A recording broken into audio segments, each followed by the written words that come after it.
Isang baryong tahimik sa umaga pero nilalamon ng mga bulong sa gabi. May isang kabit si tatay na hindi basta tao. Nang mamatay si nanay, lahat ay tumalikod hanggang sa isa-isang nagsimulang maglaho ang mga tao sa baryo. Hindi ito aksidente.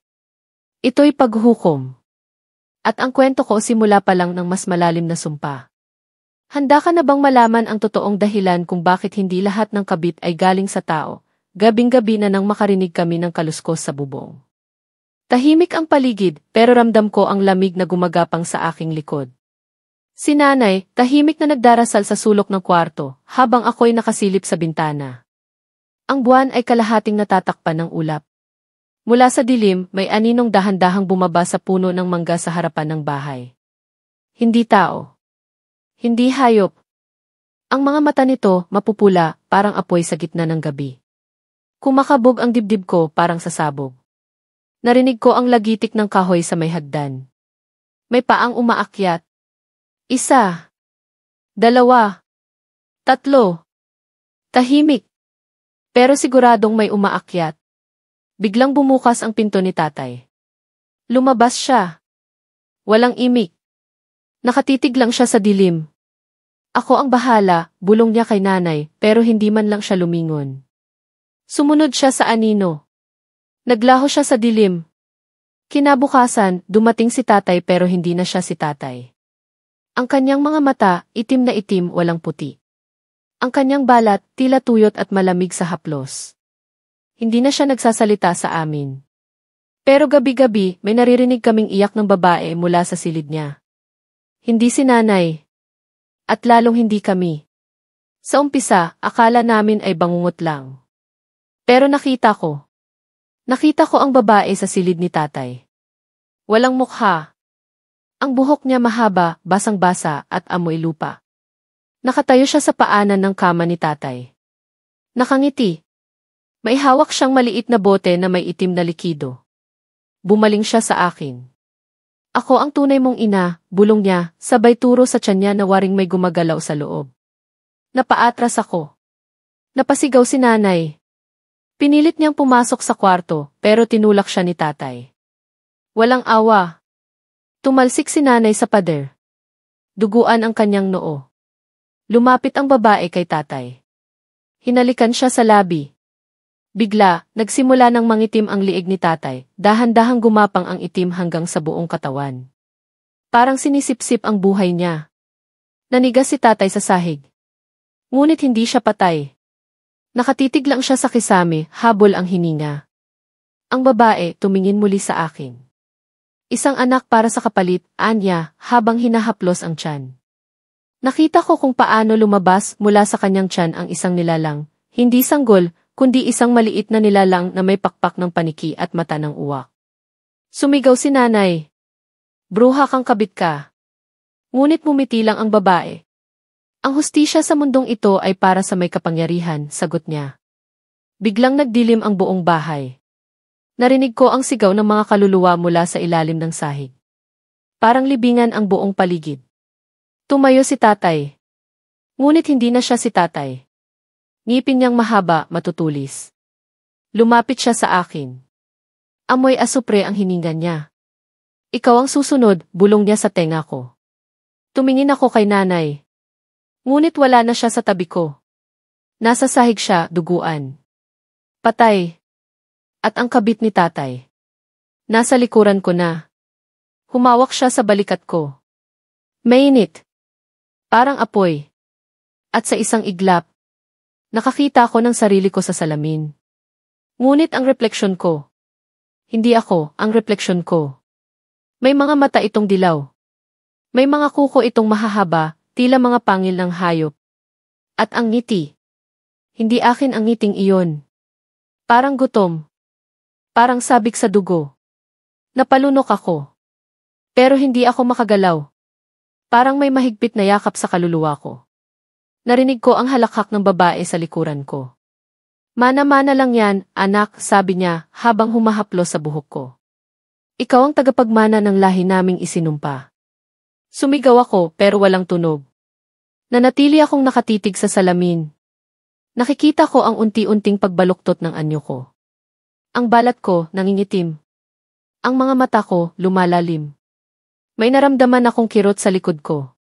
Parang may pumupunit mula sa loob. Dumugo ang damit ko. May tumutubo. Pakpak. Malalapad.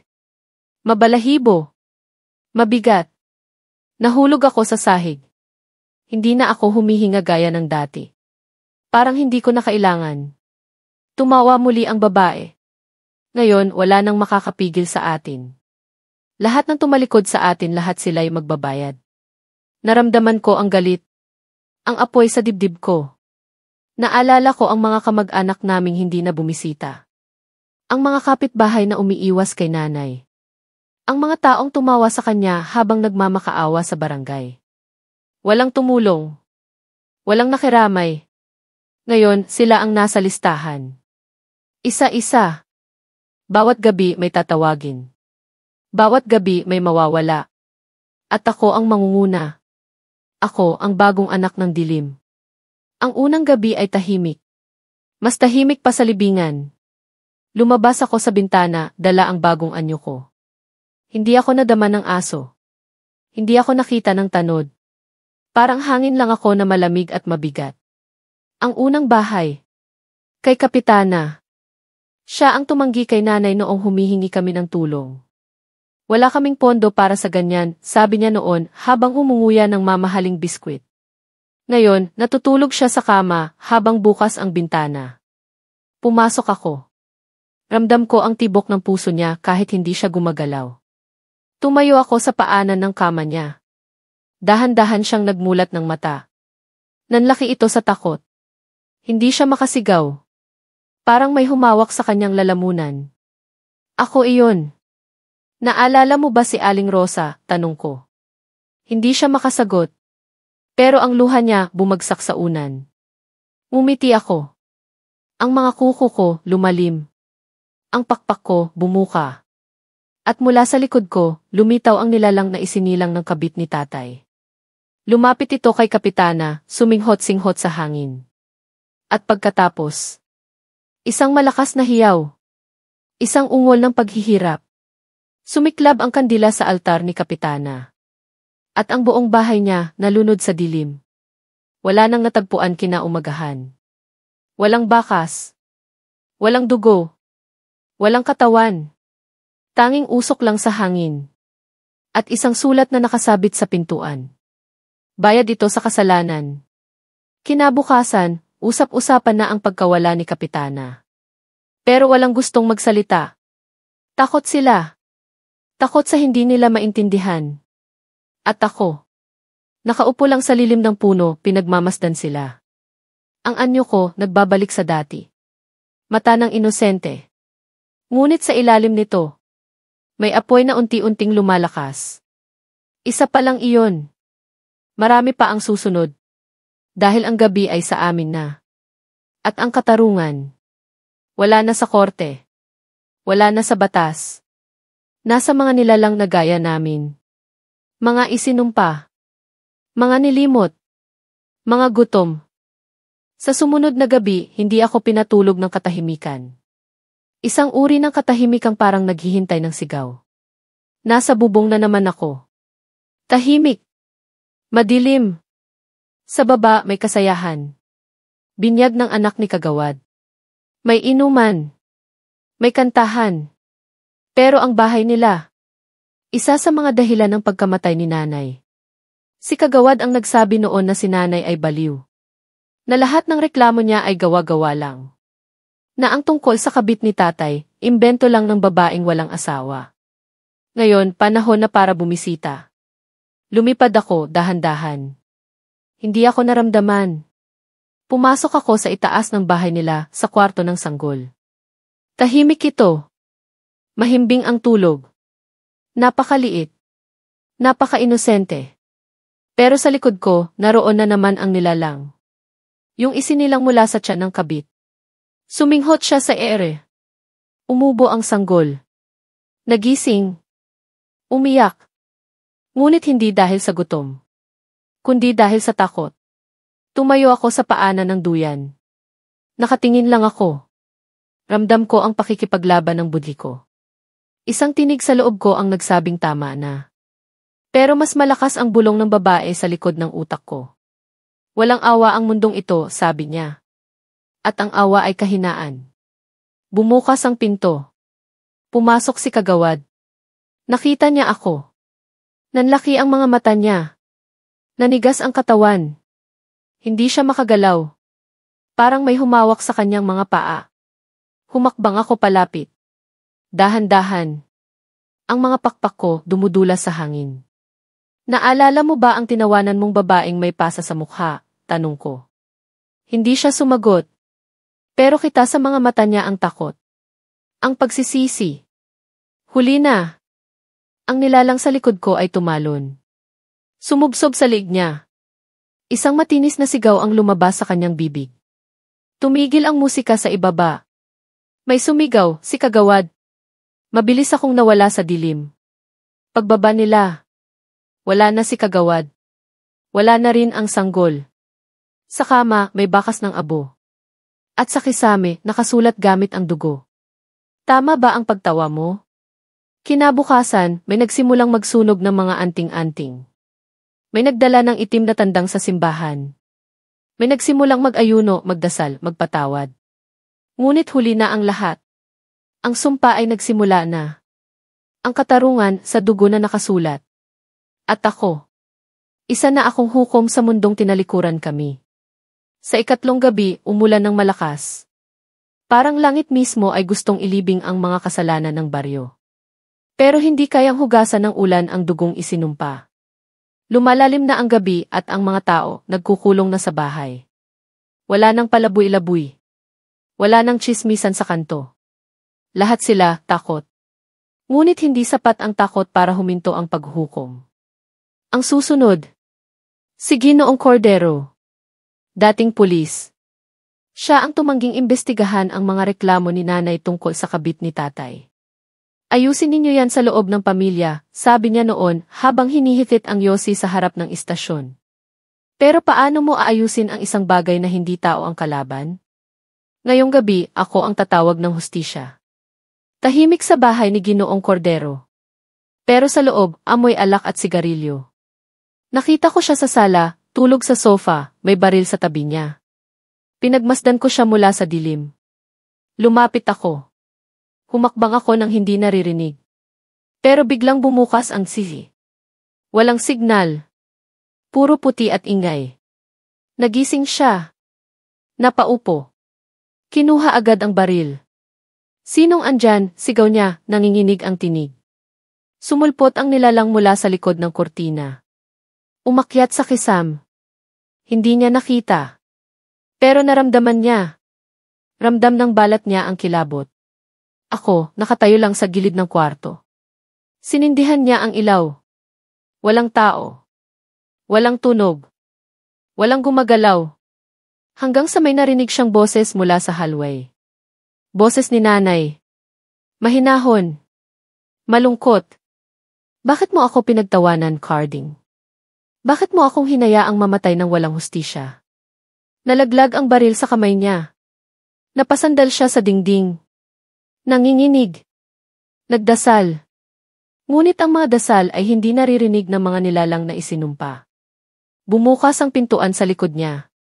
At doon, sa dilim, lumabas si tatay. Ang anyo niyang itim, tuyo at nabubulok. Lumapit siya kay Cordero. Ngumiti. Hindi mo ako kilala ngayon, ano? Pero kilala kita. Isa ka sa mga pumatay sa amin. Nagsigawan ang mga anino sa paligid. Lumabas sa mga sulok ng bahay ang mga kaluluwang ginipit at pinatahimik. Hinablot nila si Cordero. Hinila siya papunta sa ilalim ng sahig.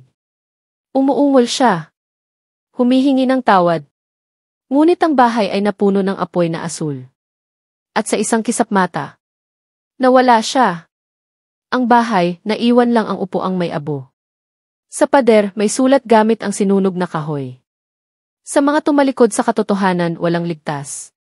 At sa gabi ring iyon, isang matandang albularyo ang nagpakita sa amin.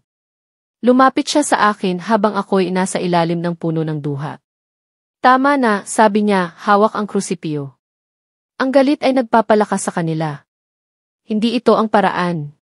Pero nang tiningnan ko siya, nakita ko ang kanyang mga mata. May takot. At sa likod ng takot, may lihim. Isang lihim na matagal nang nilulunok ng katahimikan ng baryo. At doon ko naisip, baka siya ang susunod. Tumingin ako sa matandang albularyo. Ang kanyang mga kamay ay nanginginig. May amoy siya ng insenso at tuyong dahon. Ngunit sa ilalim ng amoy na iyon, may bahid ng dugo. Lumapit ako. Isang hakbang. Dalawa. Hindi siya umatras. Pero ramdam ko ang tibok ng puso niya. Mabilis. Halos tumitili. Hindi ko kagustuhan ang nangyari sa nanay mo, bulong niya. Sinubukan ko siyang tulungan, pero may banta, may mas malakas sa akin noon. Napakunot ang noo ko. Mas malakas? Sino? Tanong ko. Pero tumahimik siya. Tumingala sa langit na madilim. Parang tinimbang ang sagot sa dila niya. Sino, lolo? Ulit ko, mas mariin. Ang kabit ng tatay mo, sagot niya sa wakas. Hindi siya basta babae. Isa siyang mambabarang na nanggaling sa Mindoro. Ginamit niya ang katawan ng kabit. Pinasok. Pinamahayan. Nilason niya ang puso ng tatay mo at binulag ang lahat sa baryo. Hindi ako nakakibo. Pumasok ang lamig sa buto ko. May dahilan kung bakit nagpakita sa iyo ang nilalang, dagdag niya. Ikaw ang tagapagmana pero maaari mo pa ring pumili. Pumili? Napatawa ako, mapait. Pinatay nila si nanay. Pinagtawanan nila kami. Nilamon nila kami ng buhay. Anong pagpili pa ang natitira? Pero hindi siya sumagot. Bagkus, inilabas niya ang isang lumang bote. May lamang itim na langis na may lumulutang na kuko sa loob. Ito ang huling langis ng katotohanan, Anya. Kapag ipinahid mo ito sa mata mo, makikita mo ang lahat. Kahit ang pinakatotoong anyo ng kabit. Tiningnan ko ang bote. Mainit ito sa palad ko, parang may pintig. Huminga ako ng malalim. At ipinahid ang langis sa aking mga mata. Bigla. Lumikha ang mundo. Umikot ang paligid. Ang mga puno nagsalita. Ang hangin nagreklamo. At mula sa anino, lumitaw siya. Ang kabit. Ngunit hindi na siya babae. Ang anyo niya ay kulubot, mahaba ang dila, at ang balat niya ay parang pinagsamang balat ng ahas at paniki. Ang mga mata niya ay hukay, puno ng mga kulisap. At sa likod niya, may libo-libong kaluluwang nakakadena. Ang ilan, kilala ko. Ang iba, nawawala na sa baryo. Ang kabit ay hindi basta halimaw. Isa siyang uod sa loob ng sistema. Isang halimaw na sumisipsip sa kahinaan ng mga tao, galit, inggit at takot. At ngayon, alam ko na ang totoo. Hindi lang siya ang kalaban, kundi lahat ng pinayagan siyang lumaki. Lahat ng umiling. Lahat ng tumalikod. At ngayon, lahat sila ay may utang na kailangang bayaran. Hawak ko pa rin ang bote ng langis. Mainit ito. Parang buhay. Sa harap ko, ang kabit o ang nilalang sa loob niya ay ngumiti. Ngunit hindi iyon ngiti ng tao. Isang ngiti ng halimaw na alam niyang malakas siya. Na alam niyang takot ang lahat sa kanya. Kaya na nakita mo na ako, Anya, ano nang balak mong gawin? Ang boses niya ay parang sabayang bulong ng sangkatutak na bangkay. Lumapit siya. Dumudulas ang paa niya sa lupa, hindi naglalakad. Nag-iwan siya ng itim na bakas. Papayag ka na ba sa kapalarang isinulat ko para sa iyo? Magiging tagapagmana ka ng aking dilim. Lahat ng yumuko sa akin noon, yuyuko rin sa iyo. Ang nilalang sa likod niya, ang isinilang mula sa tiyan niya, ay nakangisi. Hinahaplos ang pakpak nito habang tinitingnan ako. Pero hindi na ako umatras. Hindi na ako natakot. Nilapag ko ang bote sa lupa. Kinuha ko ang lumang krus na iniwan ni nanay sa ilalim ng kama. Ang krus na inukit niya mismo mula sa kahoy ng aming unang altar. Hawak ko ito habang tumitibok ang puso ko ng malakas. Huwag mong idikit sa akin ang pangalan ng nanay ko, bulong ko. Hindi ako nabuhay para lang maging kasangkapan mo. Sumigaw ang kabit. Ang paligid ay biglang naging usok. Lumipad ang mga dahon. Umikot ang lupa. At lumitaw mula sa lilim ang iba pa. Mga mukha ng tao. Ngunit baluktot. May mga pakpak. May sungay. May mga katawan na kalahating tao, kalahating hayop. Ang mga ito'y mga kaluluwang isinumpa, mga dating tagasunod ng nilalang. Lumapit sila sa akin. Dahan-dahan. Tila handa ng lapain ang katawan ko. Ngunit mula sa langit. Isang kulog. Malakas. Nayanig ang lupa. Sa isang iglap tumigil ang lahat. Nasa likod ko na ang matandang albularyo. Hawak niya ang isang piraso ng papel na may sinaunang sulat. Kailangan mong pumili ngayon, sigaw niya. Ibaba mo ang krus at ikaw ay magiging isa sa kanila. Iangat mo ito at ikaw ang magiging huling pag-asa ng mga kaluluwa. Tiningnan ko ang kabit. Tiningnan ko ang sarili ko. Ang mga kamay ko may bahid ng dugo. Ang mata ko, nagbago na ang kulay. Ang boses ko, tila maihalong apoy. Pero naririnig ko pa rin ang tinig ni nanay. Mahinahon. Laging nagdarasal. Laging naniniwala na kahit gaano kadilim, may liwanag pa rin sa dulo. Kaya't, itinaas ko ang krus. At sa sandaling iyon, pumutok ang lupa. Sumigaw ang nilalang. Nagsimulang masunog ang balat niya. Isa-isa, ang mga kaluluwang nakakadena sa kanyang likuran ay napakawalan.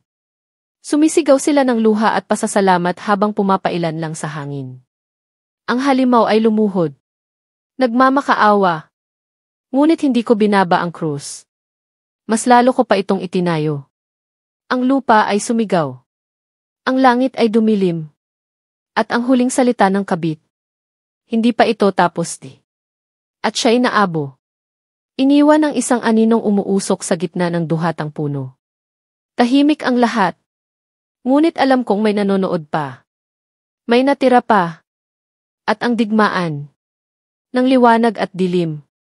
Kakatapos lang ng unang yugto. Nakatayo ako sa gitna ng abo. Umuusok pa ang lupa kung saan naglaho ang kabit. Sa paligid, tahimik ang mga anino. Walang ihip ng hangin. Walang ingay ng kuliglig. Parang pati ang kalikasan ay natigilan. Tumingin sa akin ang matandang albularyo. May luha sa mata niya. Ngunit hindi ito luha ng lungkot. Luha ito ng pag-amin. Marami akong kasalanan, sabi niya, halos bulong. Isa ako sa mga unang tumalikod kay nanay mo. Gusto kong sumigaw. Gusto kong sapakin siya. Ngunit pagod na ang kaluluwa ko. Pagod na sa galit. Pagod na sa paghihiganti. Umupo ako sa lupa. Basa ng ulan. Malamig. Ngunit sa wakas, tahimik. Tahimik ang loob ko. Pero hindi pa tapos ang lahat. Alam ko. Ramdam ko. Sa hangin, may bulong. Sa dilim, may gumagalaw. Mula sa malayo, sa paanan ng bundok. Isang liwanag ang kumislap. Hindi apoy. Hindi kandila. Parang mata. Isang pares ng mata. Nanlilisik. Nagmamasid. At sa tabi ko ang bote ng langis. Umiinit na naman. Parang muling nabuhay. Hinawakan ko ito. Tiningnan. At sa loob. Wala na ang kuko. Wala na ang itim na likido. Bagkus may bagong laman. Isang maliit na piraso ng balat. At sa balat may ukit na simbolo. Hindi ko alam kung anong ibig sabihin. Ngunit nang hawakan ko ito, bigla akong nilamon ng liwanag. Nawala ang paligid. Ang lupa. Ang ulan. Ang lahat. At nang imulat ko ang mga mata ko. Nasa ibang lugar na ako. Isang lumang baryo. Walang tao. Walang bahay. Tanging isang balit tree sa gitna. At sa ilalim nito, naroon siya. Ang tunay na anyo ng nilalang. Hindi babae. Hindi hayop. Isang nilalang mula sa panahong wala pa ang mga pangalan. Ang tinig niya ay hindi boses, kundi alinggaw sa loob ng utak ko. At ngayon, Anya, tunay nang nagsisimula ang ugnayan natin. Hindi mo na ako mapapatay, anak ng liwanag. Dahil ikaw na ang bagong lalagyan ko. Nanigas ang katawan ko. Ang tinig niya ay parang libu-libong pako na sabay-sabay na bumaon sa aking isipan. Parang may mga kamay na gumagapang sa loob ng aking utak, sinusubukang buksan ang mga alaala, ang mga takot, ang mga sugat na matagal ko nang nililibing. Hindi mo ito pinili, bulong niya. Ngunit ikaw ang napili. Dahil sa dugo mo. Dugo ng isang ina na nilamon ng hustisya. Dugo ng isang ama na sinakop ng dilim. Sinubukan kong sumigaw. Ngunit walang lumalabas. Parang kinain na rin ng katahimikan ang boses ko. Ang paligid ay nagbago. Ang balit tree ay biglang gumalaw. Ang mga ugat nito ay bumuka, tila mga galamay na gustong yakapin ang buong mundo. Sa gitna ng mga ugat, nakita ko. Larawan ng aking buhay. Si nanay habang umiiyak sa barangay. Si tatay habang unti-unting nilalamon ng halimaw ang kanyang pagkatao. Ako habang nakasilip sa ilalim ng mesa, takot at tahimik. Isang munting batang walang kalaban-laban. At ngayon, narito ako. Sa gitna ng lugar kung saan nagsisimula ang lahat ng kasamaan. Sa ilalim ng baleteng ito. Sa piling na nilalang na walang pangalan, walang anyo, walang puso. Tingnan mo ang paligid mo, wika niya. At sa isang kisap mata, nakita ko ang mga mukha ng mga tao sa baryo. Kapitbahay, guro, kaklase, kagawad, kapitana, pulis. Lahat sila nakatayo sa paligid ng puno. Nakatitig sa akin. Ngunit ang kanilang mga mata, itim. Walang puti. Walang emosyon. Parang sila rin ay nilamon na. Matagal na naming hawak ang baryo mo, sabi ng nilalang. Wala kang iniligtas. Pinapabagal mo lang ang hindi na mapipigilan. Ngayon, ikaw ang huling piraso. Ikaw ang susi. Kapag tinanggap mo ako lahat ay magiging isa. Wala nang gulo. Wala nang sakit. Wala nang kahinaan. Lumapit siya. Ang hugis niya ay nagiging anyo ni nanay. Nakangiti. Mapagkalinga. Anak ti. Pahinga ka na. Pagod ka na, di ba? Halika sa akin. Naluha ako. Ang anyo ni nanay. Ang boses niya. Tila totoo. Tila buo. Tila ligtas. Ngunit sa likod ng kanyang mga mata. May gumagalaw. May ibang bagay. May halimaw. At sa pusod ng balete, may pintong dahan-dahang bumubuka. Mula sa loob, may liwanag. O apoy. Hindi ko alam.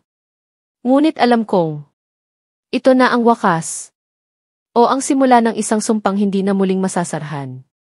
Huminga ako ng malalim. Hindi ko alam kung iyon ay huling hinga ng isang tao. O unang hinga ng isang bagay na hindi naganap na tao. Ang anyo ni nanay ay lumalapit pa rin. Ngunit bawat hakbang niya, tila may punit sa loob ko. Parang tinatanggal ang bahagi ng pagkatao ko. Anak, sa piling ko wala ng sakit. Wala ng takot. Wala ng galit. Ang boses niya ay balot ng lambing pero ang mga mata niya. Hindi na siya. Hindi na si nanay. Isang nilalang na gumagamit ng alaala niya. Isang sinungaling na may mukha ng pagmamahal. Napatingin ako sa aking kamay. May mga ugat ng itim. Pumapalibot. Pumapasok sa balat ko. Sa puso ko. Mabilis. Malalim. Pumayag ka na, sabi niya, habang inaabot ang kamay ko. Lahat ng ito matatapos na. Pero sa huling sandali, may narinig akong tunog. Mahina. Mula sa bulsa ko. Ang lumang rosaryo ni nanay. Bitbit ko pa pala. Nanginginig ang kamay kong kinuha ito. Niyakap ko ng mahigpit. Mainit ito. Parang yakap ni nanay noong ako'y paslit pa. At doon ko naintindihan. Ang kabutihan, kahit gaano kaliit, kahit gaano kahina. Kaya nitong sumiksik kahit sa pusod ng kadiliman. Itinaas ko ang rosaryo. Napaatras ang nilalang. Sumigaw siya. Nabura ang anyo ni nanay. Ang boses niya ay bumalik sa pagiging halimaw. Hindi mo ako matatanggal sa dugo mo, sigaw niya. Isa ka sa amin. Wala kang pupuntahan. Lalong lumakas ang hangin. Umikot ang mga ugat. Gumulong ang lupa. Ang pintuan sa ilalim ng balete ay bumuka ng tuluyan. Ngunit hindi ako umatras. Isinubsob ko ang rosaryo sa lupa. Isang matinding liwanag ang sumabog mula sa paligid. Sumigaw ang lahat ng kaluluwang nilamon ng puno. Bumuka ang langit. At mula roon, isang sinag ng puti, dalisay at malinaw ang bumaba. Tinamaan ang puno. Ang nilalang. At ako. Sa isang iglap, nawala ang lahat ng tunog. Walang ulan. Walang hangin. Walang sigaw. Tahimik. At nang dumilat ako, nasa gitna ako ng baryo. Araw. Walang abo. Walang usok. Walang balete. Sa paligid ko, mga taong naglalakad. Buhay. Normal. Parang walang nangyari. Ngunit sa bawat mata ng mga taong nakakasalubong ko, may bakas ng pagkakalimot o paglimot na sa pilitan. At sa ilalim ng aking mga kuko, may naiwan pa ring itim. Bakas ng isang sumpang hindi ganap na nawala. Isang paalala na ang dilim ay maaaring mawala. Ngunit ang anino nito ay laging nasa likod mo. Tumayo ako sa gitna ng kalsadang basang-basa pa sa ulan. Bawat hakbang ko may lagaslas ng tubig, pero walang tunog ng mga paa ng ibang tao. Parang ako lang ang gumagalaw sa baryo. Parang ako lang ang gising. Lumingon ako. Ang tindahan ni Aling Feli ay bukas. Pero walang laman. Walang tao. Walang boses. Bawat bahay na madaanan ko, may bukas na bintana, may nakasabit na damit, may mga basang tsinelas sa labas. Pero walang laman sa loob. Parang mga bahay ng multo. Parang panaginip. O bangungot. Nilapitan ko ang simbahan. Ang paboritong lugar ni nanay. Doon siya laging nagdarasal. Laging may kandila. Laging may pag-asa. Ngunit pagdating ko sa loob, wala na ang altar. Walang santo. Walang imahe. Tanging isang salamin lang ang naroon.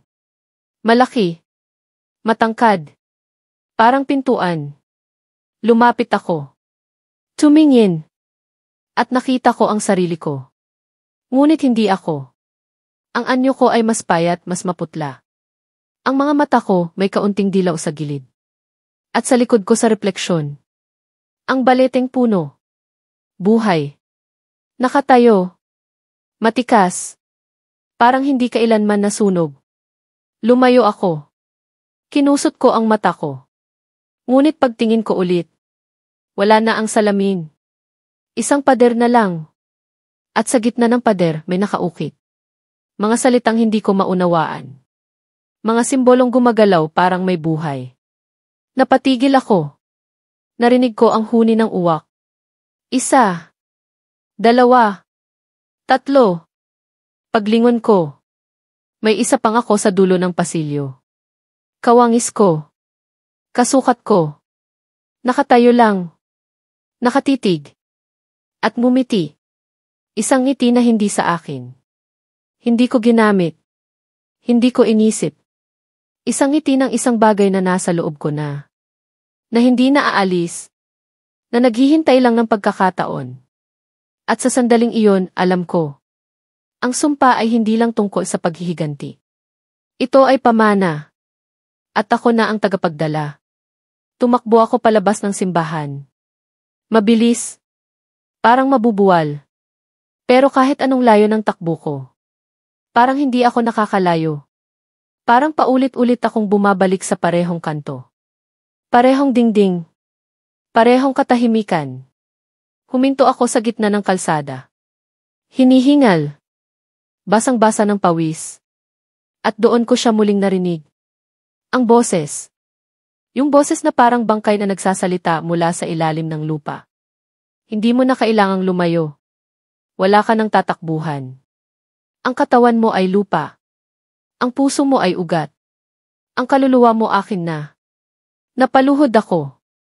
Napakapit sa dibdib. Mabigat. Mainit. Parang may nilalabanan sa loob.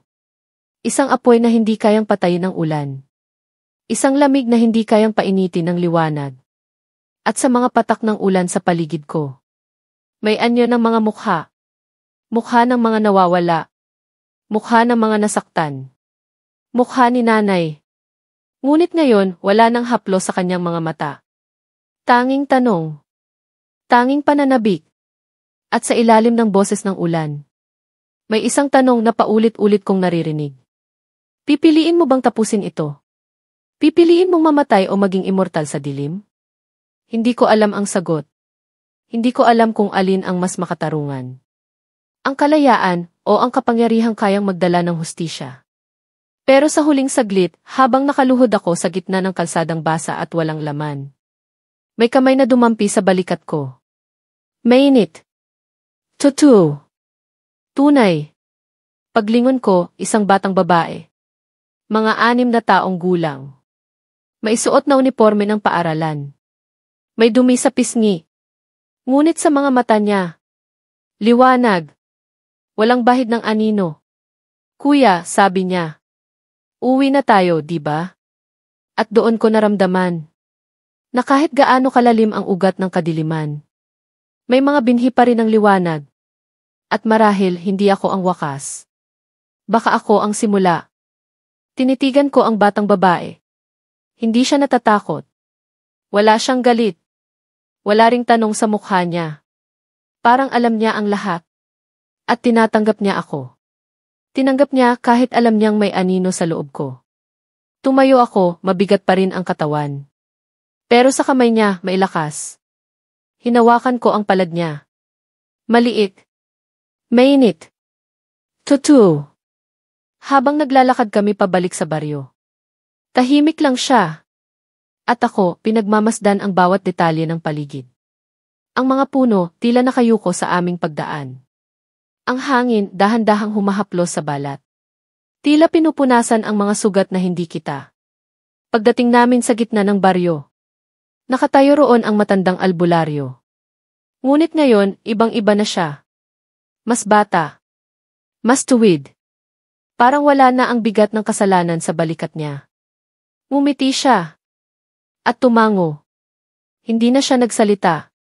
Parang sapat na ang katahimikan. Parang alam niyang. Napili ko na ang landas. Ang batang babae ay humawak sa rosaryo ko. At bigla siyang nagsalita. Hindi ka nila ginawang halimaw. Sinubukan nilang sirain ang puso mo, pero hindi nila nakuha. Ang puso mo, kuya, sa amin pa rin. Sa likod niya, dahan-dahang nagsilabasan ang mga bata. Mga nawawalang kaluluwa. Mga boses na dati nakakadena. Ngayon, malaya. Isa-isa silang umiti. Isa-isa silang nagpasalamat. At isa-isa rin silang nawala. Tulad ng hamog sa umaga. Naiwan kami ng batang babae. Tumingin siya sa akin. Uwi ka na, kuya. Hindi sa bahay na nawala. Sa bahay na ikaw ang gagawa. Doon ko naunawaan. Ang sumpa ay hindi ganap na nawawala. Pero maaari itong mapigilan. Kung may magbabantay. Kung may magpapatuloy. At ako. Hindi ako bayani. Hindi rin ako halimaw. Ako ay anak ng isang inang binaliwala. Isang testigo ng sistemang bulok. Isang nilalang na minsang tinitigan ang dilim, pero pinili pa rin ang liwanag. At sa huling pagkakataon, habang papalayo ako sa lumang baryo. Narinig ko ang boses ni nanay. Mahina. Payapa. Anak, salamat. Napatigil ako. Ang boses ni nanay. Tunog ng tahanan. Tunog ng pag-ibig na hindi nasira kahit nilamon ng dilim. Tumulo ang luha ko.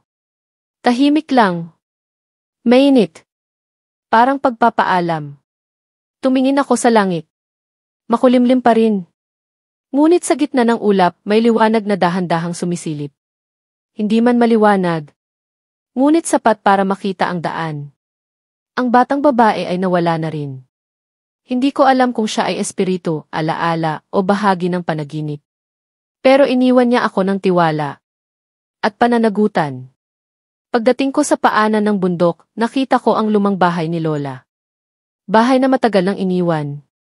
Ngunit buo pa rin ang istruktura. Puno ng alikabok. Puno ng alaala. At doon ko napagpasyahan. Doon magsisimula muli ang lahat. Nilinis ko ang paligid. Binuksan ko ang bintana. Pinapasok ko ang araw.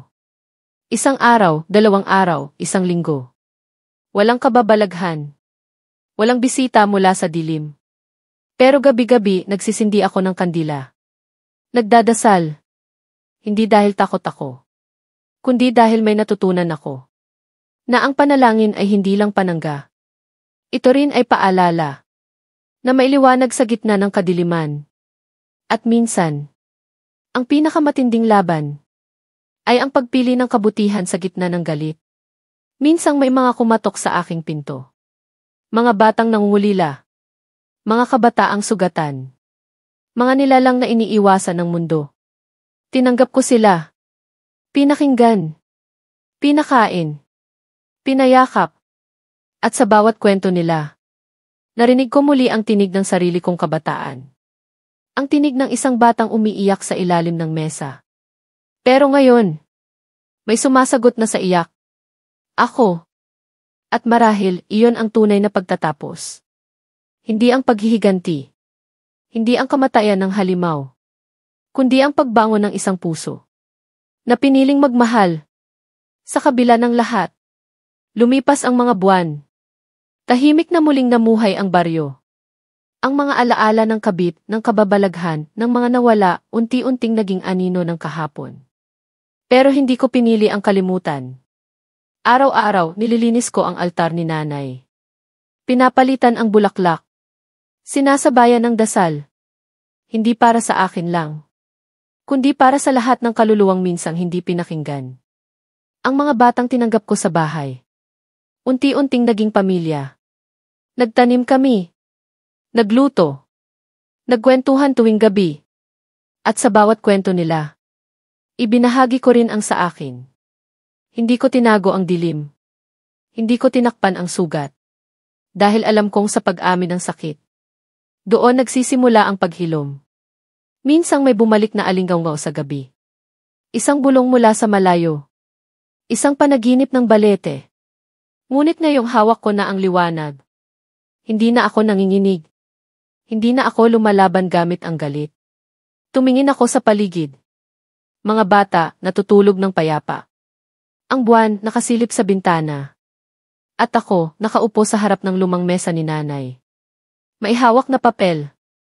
Isinusulat ang kwento naming lahat. Ang kwento ng isang baryong muntik lunukin ng kadiliman. Ng isang batang lalaki na naging nilalang. At naging tao muli. Sa dulo ng pahina, isinulat ko ang huling linya. Ang gabi ay laging babalik.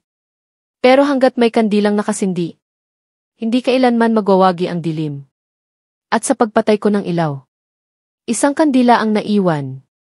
Maliit, payapa, at matatag. Ito ang wakas. At ito rin ang simula